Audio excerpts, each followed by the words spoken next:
What's going on, guys? It's Brandon back here again, and today we got another BFR, Game 38 versus the Anaheim Ducks in Chicago, January 15th at 7:30. The Hawks played Anaheim, and they came out and they played their best game they have played all season. I'm being completely serious about that. They played. The score could have been 10-0. It could have been 10. They could have scored 10 tonight. Lucas Dostal in his, I believe, second NHL start played fantastic. He is the reason it was only a 3-0 victory for Chicago. Fleury gets his third shutout as a Blackhawk and his 70th in his career. Hawks move to 15, 18, and 5 as they win their fourth in a row. Shots 37-36 Anaheim, hits 33-24 Anaheim, faceoffs 27-19 Chicago. On the power play, Chicago went 1 for 3, Anaheim 0 for 2. Fleury saves 37 out of 37 in the shutout. Dostal saves 33 out of 35. And before the game, they were talking to Lucas Reichel, and he was saying how growing up his favorite player was Patrick Kane, and he was playing on the same line as him, so that was a pretty cool thing, I'm sure, for him. And then other news is that DeBrincat is in the All-Star game. Jones was nominated but not in, and he's also in protocol, so I doubt as of right now he would be able to go. Early in the first, Kubalik nearly had a breakaway on the first shift. It was stopped by Manson. Ducks nearly then scored on a rebound at the other end. It was a 3-on-1 was stopped by Raquel. Hawks couldn't get the rebound. It was just chaos early. Just chaos, back and forth hockey, exciting, fast, everything I like in a game. The Hawks were pressuring early, and then it could have been 3-0 Hawks in the first 2 minutes and 20 seconds. The ref got run over early during a hit. Kane breakaway missed. A good defensive play by Galvis. Fleury was sharp early. A penalty on Kane ends a 3-on-2 for Chicago on a turnover. It was at 13:37. It was on Kane for hooking, which would be killed. Hagel and Kane had a 2-on-1 then that missed. After the penalty, but on the penalty, Taze made a great move. Shorthanded, gave it to Hagel. Hagel had a lot of time. He missed the net. Then at 18:53, after that penalty is over, it's an Anaheim penalty to Zegers for hooking, which was killed. But prior to that, they had too many men on the ice that should have been called but wasn't. But that Hawks power play looked fantastic. They didn't score, they did everything right, but it looked fantastic. Dostal had 2 lucky saves.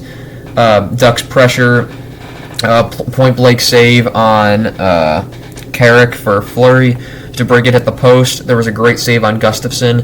Taze shoots out a wide open net as he's falling down, and he gets tripped on it. There's no call, but the puck went right into Dostal. He had a wide open net. He got around Dostal, but he's being tripped as he shoots and on the backhand, and there's a wide open net, and he just couldn't get it away from Dostal. He was tripped. Yeah, he was very clearly tripped. He was very angry that there was no call. You can hear him yelling at the refs. At whistle wraparound was denied. Caleb Jones turns it over, and then a point blank for Robinson was saved. Kurashev with an open net couldn't put it in. Fleury had a couple good saves then, and then 15 shots were 15-11 for Chicago, and it could have been 6-0. The Hawks had so many great chances this period that Anaheim might have been Dostal and was being the savior for Anaheim and keeping them in this game. This is one of those games I'm like, oh my gosh, the Hawks are going to lose this game. After the first, I was like, the Hawks they're going to let in one bad goal. They're going to lose the game like 1-0 or 2-1 or something like that, and Dostal was going to steal the game. It wouldn't happen though. And then Dostal barely saves a shot, Taze shot. He saved it with the shaft of his goal stick on the top of his stick. So won't be the first time that happened this game. Kubalik's slapper barely was saved again this is in the second period, so at the period ends with Taze getting stopped by the shaft of Dostal's stick. The second period starts with Kubalik having a slap shot that is saved with the upper shaft of Dostal's stick. So it was purposely the game was mocking, saying you're not going to score. So I was getting frustrated, but this was by far the best game. It was the most entertaining game I've watched all year. It was the most fun game I've watched all year, and it was one of the fastest and very chaotic games, and with speed, and I like that kind of hockey. Fleury then made a save with Steele. Fleury made a save on Steele when he was on top of him by the end of it. So basically Fleury's down, Steele is on top of him, and he makes a save on Robinson, and then Robinson falls on top of him, and then a bunch of Anaheim players are getting shots off. They're getting blocked, or Fleury's able to get a grab on it. Fleury then stops the puck. Gustafsson is kind of not happy that Robinson is on top of Fleury, so he pulls him off. And in return, they gave Gustafsson a roughing penalty for pulling Robinson off Fleury. Can't defend teammates anymore in the league. Nope, you're gone. Because that's this league these days, and honestly, the officiating in this game made me want to hurt myself. But I'm not going to talk about that right now. And moving on. Dostal is the luckiest goalie in the league. That's when I wrote that down, because I just couldn't believe that it was not 7-0 or 7-1. And Gustafsson gets the roughing penalty at 16:37, which would be killed. But as he comes out of the box, Hagel is coming down. Gustafsson, Chicago ices the puck right when Gustafsson gets out the box, so Gustafsson is able to beat all the Anaheim players down. He's the first one down there. Sorry about that, I have returned. Little issue there. And we were at the Gustafsson penalty. So Gustafsson, the penalty gets killed. Getzlaf missed a wide open net. Couldn't get a stick on it. So Gustafsson beats the icing down off the penalty. After the penalty, Gustafsson is now in front of the net. He's on the left side of the net, and then you got one guy in between him and Hagel. Gustafsson shifts it right over to Hagel. Hagel, perfect shot behind to the side of Dostal, goes in, and at 14:27, it's a Chicago goal from Brandon Hagel, his 9th of the season from Gustafsson and Stillman. So Stillman has like 7 points in 5 games. He was one of the 3 stars tonight, so good for him. He's getting his offense on. He's not known for his offense. But prior to that, every goal that was scored was after a pretty crazy sequence of events. So during the Gustafsson penalty, Anaheim, they're dumping pucks in. So one puck gets behind Fleury. Galvis is there on the goal line. The puck is literally halfway across the goal line, and Galvis is able to shoot it out. And then the Anaheim player keeps it in, who shoots it back over. And then Stillman is able to save a puck that was then on the goal line. So crazy sequence of events that leads to that Hagel goal. It wouldn't be the first time a crazy sequence events leads to a goal, and we'll get right into that later. Robinson then ran over Gustafsson. Robinson was run over by Gustafsson. Some say that might be payback. Stillman was hurt, and then he was down to, so we were down to 5D, and then Galvis needed new skates, so he was out for about a minute, but he would return, and Stillman would also return, so that was good. Jones then gets run over, then he shot a puck in Hagel's face and while trying to clear it, so Jones didn't have the greatest game today. Caleb Jones, that is. Seth Jones is still in protocol. So the Kara then hip checks Mason, good hit. Dostal robs Reichel of his first NHL goal. I was ready to start cheering. I'm like, yes, Reichel, you're first as a Hawk. Let's go. And Dostal, he was down and he just flashed the glove up. He caught it on the tap in, and it just Reichel couldn't get it. He couldn't get the goal. And I was frustrated. I was like, oh my gosh, Dostal, you're making saves like crazy. You gotta calm down. This is your second NHL start. Come on. It wasn't helping that his forwards weren't helping out either, which is good for someone like me who likes seeing the Hawks win, because I'm a Hawks fan. So then, it was a Hagel and Reichel 2-on-1 that was saved on, and Hagel was clearly trying to get Reichel the goal. Hagel could have shot that puck, and he didn't, and it was very a team-like play by Hagel, and unfortunately, just Reichel couldn't get it away, thanks to Dostal. At 6:06, and it's an Anaheim penalty to Comtois for hooking, which would be killed. Very interesting name he has. Fleury then made a diving save. Tay's breakaway was saved. The score could have been 8-1 at this point. I wrote down. I said it should have been 8-2, 8-1, that kind of area. Anaheim definitely should have scored on that Galvis or Stillman chance, and they were just unlucky to not. And then we go to the third. It should have been 9-2 in the first minute as a puck hit the shaft of Fleury's stick. And then there was a 3-on-1 that was ended by Shattenkirk. So it could have been 9-2, 9-3, that kind of thing. Goalies were holding up.